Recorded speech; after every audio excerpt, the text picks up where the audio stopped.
Back in 2014, Carly McBride went missing after visiting her ex-boyfriend's house. The police started looking for her right away, but it took them nearly 2 years to figure out where she'd gone. The suspense and fear in the town were palpable during this long, uncertain wait. Finally, after what felt like an eternity, the shocking truth about Carly's disappearance was revealed. Hi, and welcome back to our channel.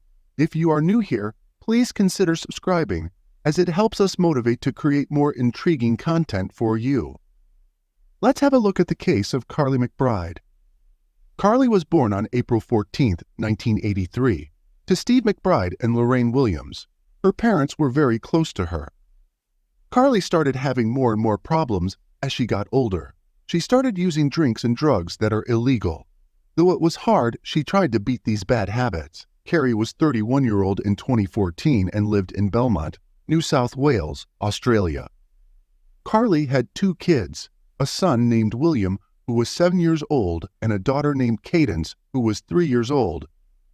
With the goal of beating her drug problem, Carly went to a counseling center. She met Sale Kenneth Newson while she was there, and their friendship slowly turned into something more. From August 2014, Carly and Sale Kenneth spent almost all of their time together. They fought a lot, but on the outside, they looked like they were happy. Sale took Carly to Muswellbrook on September 30th, 2014, to live with her 3-year-old daughter, Cadence. Around 12:30 p.m., she went to the house of her ex-partner. They agreed that Sale would come back in a few hours, but he did not stay with her. But Carly was not there when Sale came to get her. Andrew Easton, who used to be with Carly, said that they fought, and that is why Carly left. She was going to go to the McDonald's that was about a 20-minute walk from Andrew Easton's house. Sale called Carly himself because he did not understand why she had not called to let him know where she would be waiting for him. Since none of the efforts worked, Sale drove to McDonald's, which is where she was said to have planned to go. As he walked, he looked around to see if Carly was waiting for him somewhere. He told her that her phone was dead, but Carly was not there. It is not true that she went to McDonald's. She was not there or even close by. Sale drove around Muswellbrook streets for a while, but it did not help. It looked like Carly vanished into thin air. Sale called the police when she did not come home that night. The police asked him to describe what had happened. People had to wonder, did Carly really leave her ex-partner's house, or was Andrew Easton trying to hide something? His story made it sound like he was the last person to see her. But no one else could prove that Carly really did leave his house. The police talked to Carly's friends and people who lived near the path she would have taken to get to McDonald's. The fact that no one saw her makes people even more suspicious of her ex-partner. There were no security cameras near Andrew Easton's house, so they could not confirm or deny what he said about Carly leaving around 2 p.m. When the police looked at the McDonald's video footage, they found no proof that she had ever been there. Police looked for hints in fields behind a nearby neighborhood.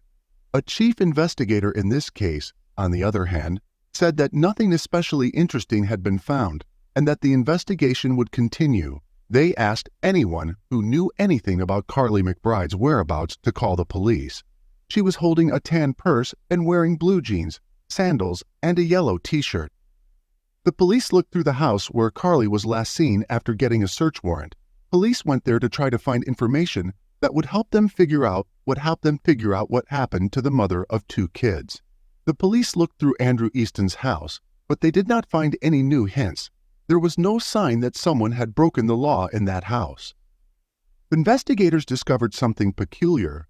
Carly's Facebook account was deleted a few hours after she disappeared, even before her disappearance was publicly reported. Inexplicably deleting her social network account brought up a lot of questions. Are the closure of the account and Carly's disappearance linked in some way? Did she delete her own account, or did someone else do it?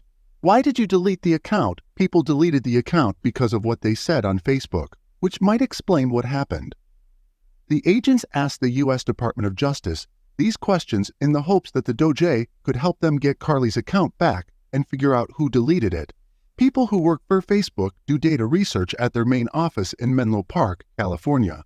Sergeant Wright said that Carly's Facebook friends might be able to help the police in New South Wales. He stated that they were inquiring if anyone had been in contact with Carly via Facebook or any other social media in the days leading up to her disappearance and if anyone had noticed anything unusual. He further urged them to come forward and share any information. The deletion of the Facebook page at the same time as Carly's absence was regarded as very suspicious, and they believed it could contain crucial clues about what had happened to Carly.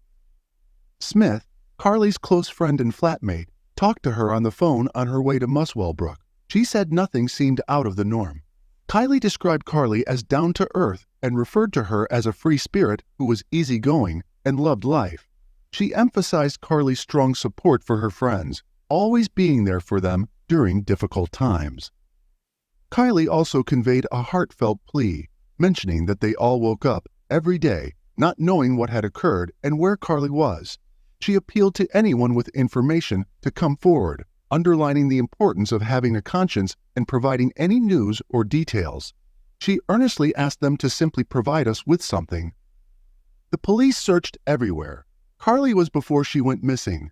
Police divers looked in the Hunter River and its surroundings with dogs, and there were also checks by air and on trail bikes.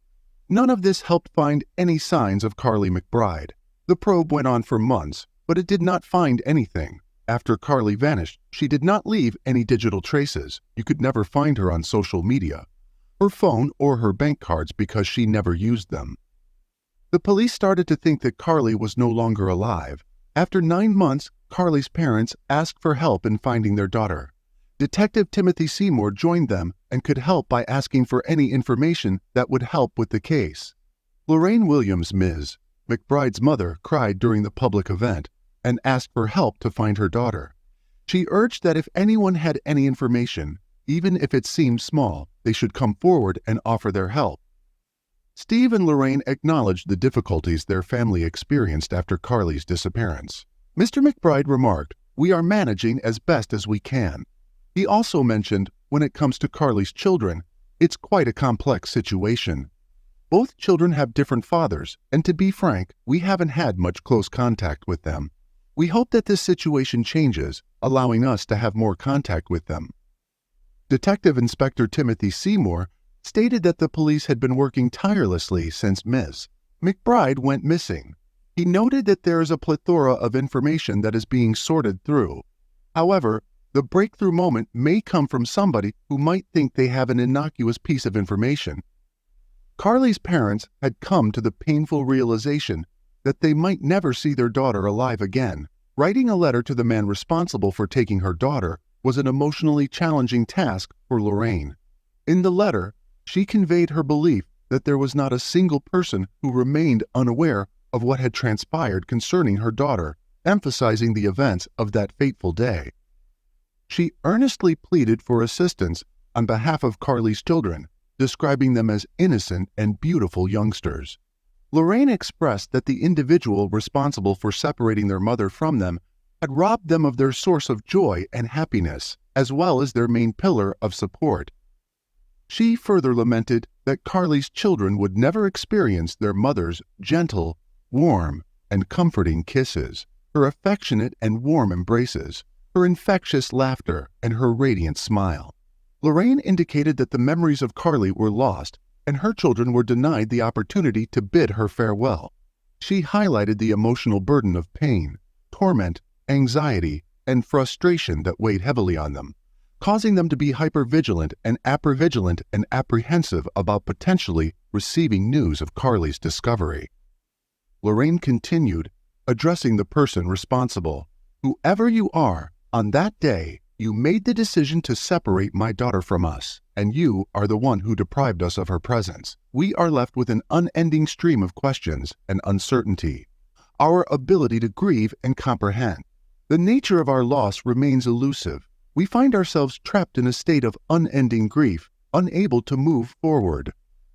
She implored that Carly's children, whom she described as their little beautiful innocent babies, deserved to know the whereabouts of their mother. Lorraine emphasized that they were the innocent victims of a terrible nightmare they were enduring, urging someone to come forward and provide information so that the children could have an opportunity to grow into the wonderful individuals their mother had wished them to become. Lorraine stressed that they couldn't properly honor and commemorate Carly's life until she was found. Lorraine mentioned her deep belief that Carly's memory was drawing in the person responsible, and that individual would ultimately face the consequences when they least expected it. She expressed her singular desire, which was to find her bub and provide her with a dignified farewell. She considered this a fundamental human right, allowing Carly the dignity and respect she deserved. She asserted that the person responsible hadn't granted her daughter the chance she deserved and appealed for them to provide Carly's children with the knowledge they so desperately sought. Lorraine concluded with a plea for William and Cadence, Carly's children, not to be burdened with the pain they were enduring. She urged help in offering them some semblance of closure in their journey. She expressed her pride and honor in being the mother of Carly and her sister, both proud Aboriginal women. She emphasized that no one deserved the suffering they were enduring, underlining the deep emotional toll it was taking on them. She called on someone to come forward, emphasizing that the truth they held was not just Carly's, but also their own truth, and she implored for someone to speak up. Once the police were sure that Carly's disappearance had nothing to do with her ex-boyfriend, Andrew Easton, they looked at Sale Newson as another possible suspect. As they looked into it, they found that Carly and Sale's relationship was not without problems. There were a lot of fights between them because the man was jealous. Sale Newson told everyone that he was truly in love with Carly, even though they had only been together for a short time. He said she was the first woman he had fallen in love with in 14 years. He begged desperately for any information, helped start a Facebook page, promised money as a prize, and went door to door in the area where she was last seen. Even though Newson said in public that he loved and was devoted to her, he almost immediately began having close relationships with other women. A few hours after saying Carly was missing, he also made physical advances towards several women. Carly did not show up on September 30th, and Sale slept with another woman on October 2nd. In public, though, he acted like a guy who had just lost the love of his life and could not get over it. Detectives also found out that Sale and Carly had a fight 2 days before she went missing. Emails that Carly supposedly got from other guys on Facebook are what started this fight. However, all of this was just a bunch of hints. They needed direct proof to charge Sale Newson with anything. The police searched 3 homes in April 2015, one in Muswellbrook and the other 2 in Scone. Town of Scone is in the Upper Huntershire, in the Hunter area of Australia's New South Wales. It takes about 15 miles to get from Scone to Muswellbrook. During the searches, they found 3 guns and an unknown amount of illegal drugs. They also arrested James Kineen. The police clarified that the charges were unrelated to the current search for Carly. There had been no sightings of Carly in almost 2 years. There were no new clues that could help the police solve the case, but they kept looking into it. But all of a sudden, on August 7, 2016, there was a breakthrough. 2 people walking in the country near Scone found the body in a shallow hole in a bush, not far from the road. A forensic examination revealed that these were her remains. The police did not say they had found her body for 4 days, because they wanted to get more proof. Superintendent Guyana said that the police were still not sure that Carly had been taken from the street by a stranger. Someone outside the Scone police station mentioned that they believed it wasn't a random incident. They discussed their investigation into Carly's past and reaching out to as many people as possible without personally naming any suspects. They stated that due to the freshness of the case, it had taken 2 years to achieve the breakthrough, and they had a substantial amount of new evidence that required careful evaluation. They further mentioned that over the past 2 years, their team had invested significant effort in solving the case for Carly's family, and they now had a substantial amount of new evidence that would demand extensive work. The parents conveyed their profound sadness and discussed their desperate need for answers. Lorraine earnestly implored that individuals come forward with any information. They mentioned that, despite the discovery of their daughter's body, they still required information about the responsible party. The couple expressed their appreciation for the support they had received from the public in locating their missing daughter. Investigators did a lot of work over the course of 10 months, which led to Sale Newson being issued an arrest order. The police arrested him on June 19, 2017, and took him to a station. Newson said he had nothing to do with Carly McBride's death. Police thought that James Kineen helped Newson get rid of the body. The three of them, Carly McBride, Sale Newson, and James Kineen, met in a rehab center for people who were addicted to drugs or alcohol. Everyone left the center at a different time and for a different reason, but they kept in touch. Because the police only had weak evidence, Sale Newson's trial started in August 2018 and went on for several years. Authorities say Newson met Carly after she left the house of her ex-partner, hit her several times in the head and back out of jealousy, and then threw her body away. Experts in forensics have decided that Carly McBride died from multiple blows to the head. She had 23 fractures in her head, 13 fractures in her torso, and fractures in her spine and ribs. Based on what the judge said, Carly McBride died because Newson hit her hard. When Judge Array spoke to Newson, Newson indicated his proficiency as a mixed martial arts fighter, mentioning his primary sport as the boxing and noting 20 fights with 20 victories. He also mentioned training with world champions, but retiring due to age. The judge determined the cause of death as severe brain trauma resulting from significant force applied to the victim's head. The judge expressed satisfaction that the offender had caused death through the use of punches, kicks, or a combination of both. The police searched Newson's house and found a map in a shoebox under the bed. With a pencil, this plan showed a circle around the towns of Muswellbrook and Scone. People found Carly's body exactly in this area. Outside of Muswellbrook, that map also had the numbers 1, 2, and 3 drawn on it.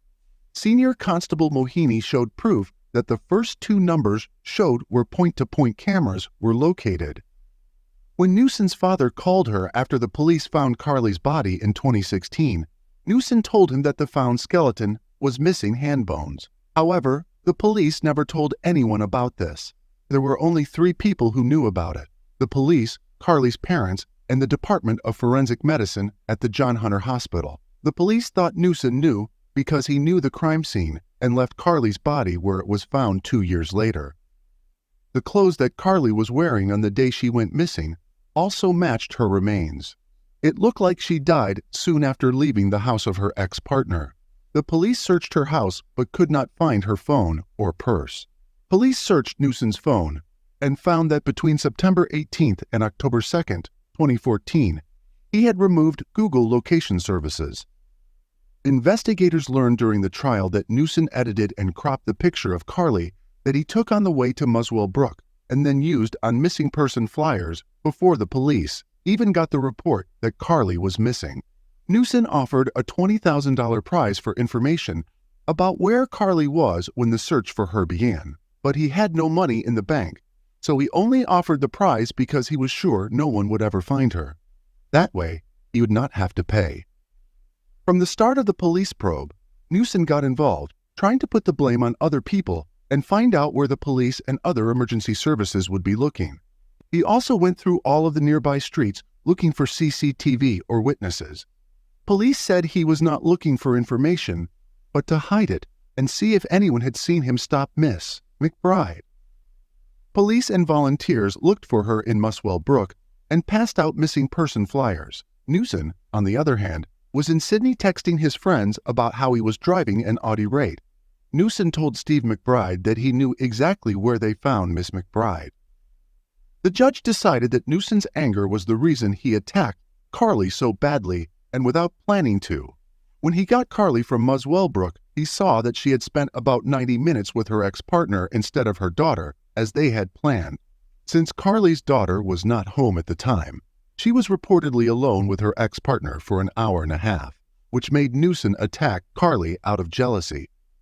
Lorraine Williams said at the sentence hearing that she had been sad and worried for 2 years while she waited for her happy, beautiful, and outgoing daughter to come home to her 2 young children. She didn't expect it, but when she saw Carly in the morgue, tears welled up in her eyes, and she knew it was the worst day of her life. There was a guilty verdict for 43-year-old Newson in December 2021, almost 7 years after he reported Carly missing. He got 27 years in jail, and he will be able to get out on parole in 2038. Newson went up to the judge after the sentencing to say again that he was innocent. After this, James Kineen, who helped Newson get rid of Carly McBride's body, said he was not guilty. The judge said Kineen lied to police 3 times to give Newson a false excuse and erased information from his phone to hide his tracks.